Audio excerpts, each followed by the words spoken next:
Hello guys, இன்றைக்கி நம்ம என்ன பார்க்க போகிறோன்னா பட்டன்ஸை யூஸ் பண்ணி நம்மளோட பேக்ரவுண்ட் கலர்ஸை எப்படி சேஞ்ச் பண்ணுறதுன்னு பார்க்க போகிறோம். ஃபர்ஸ்ட் நம்ம ப்ராஜெக்ட் நேமை பட்டன்னு சொல்லிட்டு நான் வச்சுக்கிறேன். அதுக்கப்புறமா நம்மளோட ஸ்க்ரீன் இப்போ விசிபிள் ஆயிரும். நம்ம ஒரு 4 பட்டன்ஸ் எடுத்து அந்த இடத்துல செட் பண்ண போகிறோம். ஒவ்வொரு பட்டனுக்குமே ஒவ்வொரு கலர்ஸ் கொடுக்க போகிறோம். அந்த பட்டனை கிளிக் பண்ணுறப்ப நமக்கு அந்த பேக்ரவுண்ட் சேஞ்ச் ஆகணும். அந்த மாதிரி நம்ம செட் பண்ண போகிறோம். இப்போ நான் ஃபர்ஸ்ட் பட்டன் எடுத்துக்கிறேன். அதில் போய் நான் டெக்ஸ்ட்டில் பட்டன் 1 கிளிக்குன்னு சொல்லிட்டு நான் அதை சேஞ்ச் பண்ண போகிறேன். அந்த டெக்ஸ்ட்டை நான் சேஞ்ச் பண்ணுறது மூலயமா அந்த பட்டனை நான் கிளிக் பண்ணையில் என்ன கலர் நான் அதுக்கு கொடுக்குறேனோ அந்த கலர் பேக்ரவுண்ட் சேஞ்ச் ஆகி வரும். இப்போ நான் டெக்ஸ்ட்டில் பட்டன் 1 கிளிக்குன்றதை நான் கொடுத்துக்கிறேன். அதுக்கப்புறமா அதோட ஃபாண்ட் சைஸ் அலைன்மெண்ட் எனக்கு எதாவது சேஞ்ச் பண்ணணுமான்னு பார்த்து நான் அதை சேஞ்ச் பண்ண போகிறேன். எனக்கு அதோட பேக்ரவுண்ட் கலரை சேஞ்ச் பண்ணுறதுனால நான் அந்த பட்டனோட பேக்ரவுண்ட் கலர் சேஞ்ச் பண்ணியிருக்கேன். அதுக்கப்புறமா ஃபாண்ட்டை போல்டாக மாற்றிட்டேன். இப்போ ஃபாண்ட்டோட சைஸ் நான் 20ன்னு கொடுத்துக்கிறேன். எதுக்காகனா அது நல்லா விசிபிளாக தெரியணுன்றதுக்காக. டெக்ஸ்ட் அலைன்மெண்ட்டில் போய் அதை சென்டர் 1ன்னு நான் கொடுத்துக்கிறேன். அதுக்கப்புறமா பட்டன் 2க்கும் அதே மாதிரி நான் இப்போ போய் கொடுக்க போகிறேன். பேக்ரவுண்ட் கலர் அந்த பட்டனுக்கு நான் ஒரு கலர் வச்சுக்கிறேன், மெஜெண்டா கலரை. அதுக்கப்புறமா ஃபாண்ட்டோட சைஸ் நான் இப்போ மாற்ற போகிறேன் 20ன்னு. ஃபாண்ட் போல்டில் இருக்கான்னு நான் செக் பண்ணிக்கிறேன். டெக்ஸ்ட்டில் போய் பட்டன் 2 கிளிக்குன்றதை நான் கொடுக்க போகிறேன். டெக்ஸ்ட்டில் அந்த மாதிரி நான் நேம் சேஞ்ச் பண்ணதுக்கப்புறமா சென்டர் அலைன்மெண்ட்டில் இருக்கான்னு நான் பார்த்துக்கிறேன். அதே மாதிரியே பட்டன் 3க்கு நான் போய் அதெல்லாம் சேஞ்ச் பண்ண போகிறேன். இப்போ நான் அதுக்கு ஆரஞ்சு கலர் பேக்ரவுண்ட் மாற்றிக்கிறேன். அதுக்கப்புறமா ஃபாண்ட் சைஸ் இதுக்கும் நான் 20ன்னு கொடுத்துக்கிறேன். ஃபாண்ட் போர்டில் இருக்கான்னு செக் பண்ணிக்கிறேன். டெக்ஸ்ட் அலைன்மெண்ட்டும் சென்டரில் இருக்கான்னு நான் செக் பண்ணிக்கிறேன்.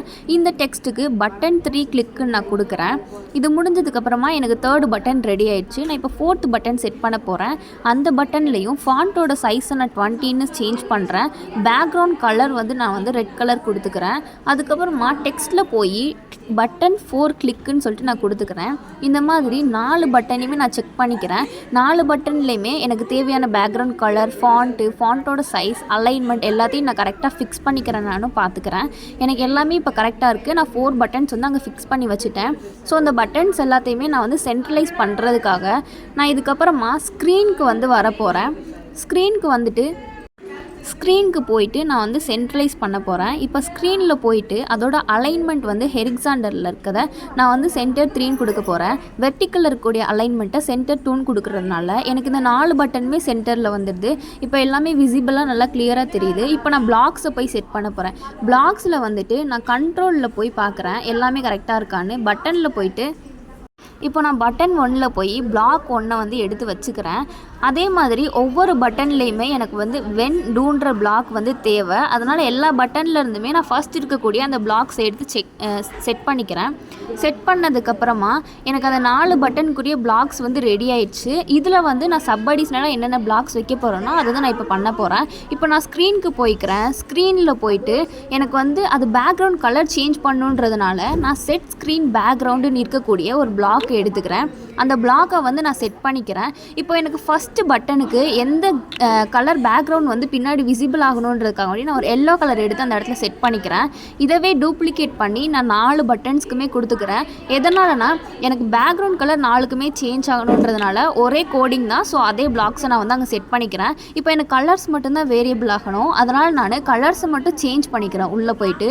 இப்போ 4 பட்டனுக்குரிய பிளாக்ஸுமே எனக்கு ரெடி ஆயிடுச்சு. நான் 4 பட்டனுக்குமே ஒவ்வொரு விதமான கலர்ஸ் கொடுத்துருக்கேன். இங்கே நான் கொடுத்துருக்கக்கூடிய கலர்ஸ் தான் எனக்கு விசிபிள் ஆகும் பேக்ரவுண்டில் நான் அந்த பட்டன்ஸ் கிளிக் பண்ணல. இப்போ எனக்கு ரெடி ஆயிடுச்சு. நான் இப்போ மிட் இன்வென்டர் ஆப் யூஸ் பண்ணி ஏஐ கம்பேனியனில் இப்போ நான் ரன் பண்ணி பார்க்க போகிறேன். பண்ணி பார்க்குறப்போ எனக்கு மொபைலில் அது கரெக்டாக அந்த பட்டன் 1 கிளிக் பண்ணையில் எனக்கு அதுக்குரிய பேக்ரவுண்ட் விசிபிள் ஆகுது. பட்டன் 2 கிளிக் பண்ணையில் அதோட பேக்ரவுண்ட் விசிபிள் ஆகுது. ஒவ்வொரு பட்டன்ஸ்க்குமே நான் என்ன கலர் செட் பண்ணனோ அது விசிபிள் ஆகுது. Thank you guys.